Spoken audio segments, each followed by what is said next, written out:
welcome to this week's edition of The Olive Tree. I'm Julia Fisher.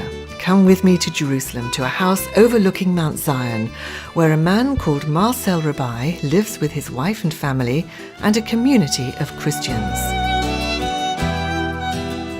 Marcel's own story is extraordinary. He was born in Algeria, where, for various reasons, he ran away from home and ended up being cared for by a Swiss missionary family. He became a believer in Jesus in Switzerland and very soon developed a desire to be an evangelist. In this programme, he explains how God started to shape his thinking and the course of his life. Well, the vision, that's something which developed over the years. But I would say in the beginning, when I really get passionate for Jesus, I wanted to understand what his passions are. And I would say I understood there are, if I may say that, three passions.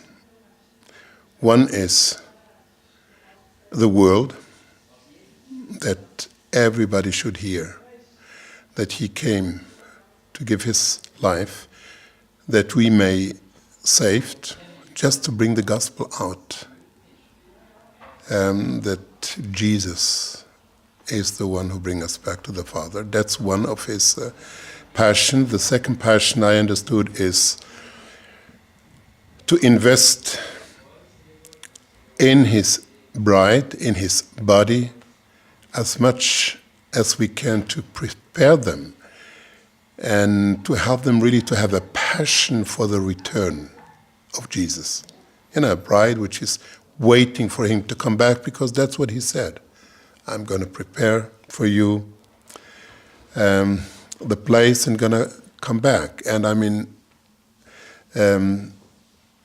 I feel in all that God is passionate to see his children waiting for the return of his Son.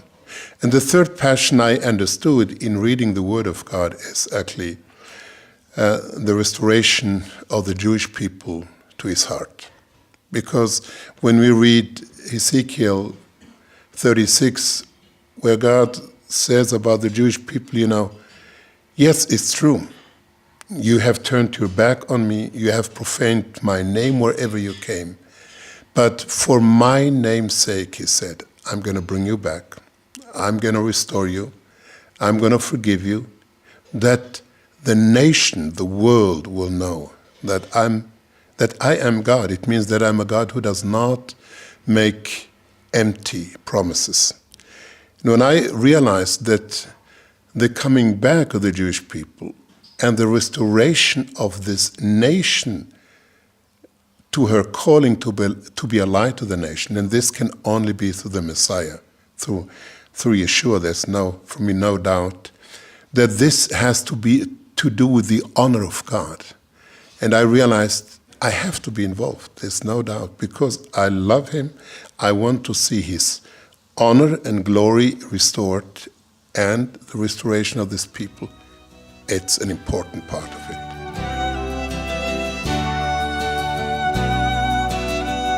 You've got such an interesting background. You're obviously part Arab because you were born in Algeria to an Algerian father, but you're pretty certain that your mother was Jewish, although you never knew her. So you carry the hearts of both peoples. This is quite a unique thing, isn't it?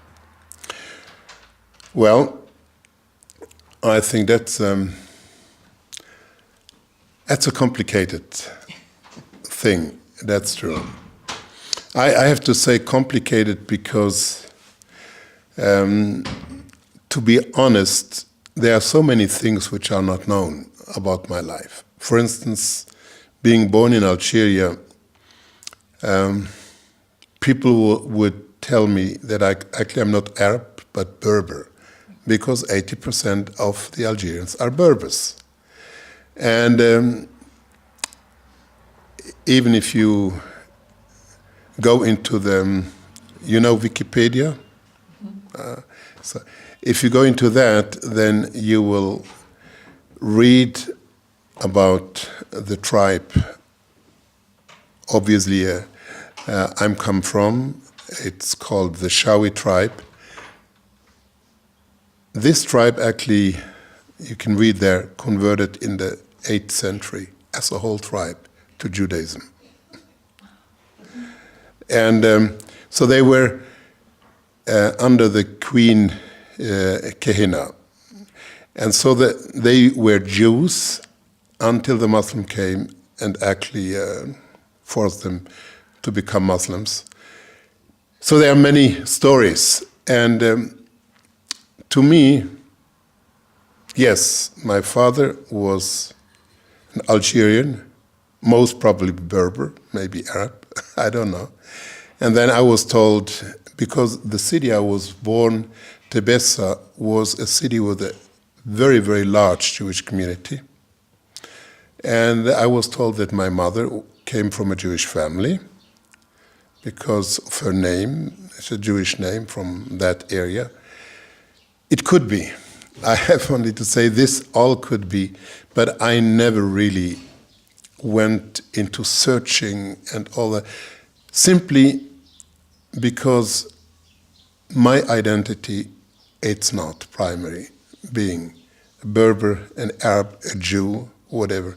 My identity is to be a son of God. Yeshua is my identity. This actually is the thing which enabled me to relate to everybody. If I would identify too much with one side, it would make it more difficult. We've mentioned that you've lived here in Jerusalem for over 20 years and you've worked amongst both the Arab Palestinian population, who are mainly Muslim, as well as the Jewish population. But I think it's fair to say, Marcel, that in the early days when you were first a Christian, that possibly you were more concerned about reaching Muslims than Jewish people. Yes, that's true. I have to admit that actually God spoke to me from the beginning about both people. But to the Jewish people, I was very reluctant to go, simply for the reason I knew this would be a very challenging thing. Because I know the reaction of the Jewish people towards Yeshua. That's one thing. And then also I felt, we have here more than 1 billion Muslims who don't know the Lord. So I have much more space to work. And there were so many, at least I knew by then, many people who had a passion for the Jewish people and all that. And I felt, okay, Lord, use them first. I committed myself to pray for the Jewish people from the beginning because I had a vision. I believed all the plans God has for the Jewish people. For me, this was not a problem. I believed that because I knew that's His passion. But it took me quite a while, really, to understand that God doesn't want only my prayers and not only accepting His plans, but He really wanted me to be concretely involved with the Jewish people. So you came via France, via Egypt, and eventually you made the decision to come to Jerusalem. And as we mentioned, that's over 20 years ago now. How difficult a decision was that, Marcel? Did you resist it for a long time? To my shame, I have to say yes. I resisted at least 4 years from the moment I knew very clearly that God wanted me to come here. And I invested in the Muslim world, and God gave me a lot of grace. People who heard the word of God, people who came into the kingdom, Muslims who came into the kingdom, and so I felt very comfortable with that. And when the Lord said, "Now it's enough, you have to move to Jerusalem," I was very concerned because Jerusalem is a very challenging city, especially because there's so much religion in the city. And I said, "Lord, I'm not interested to be involved in all this religion thing in Jerusalem." But He made it clear to me,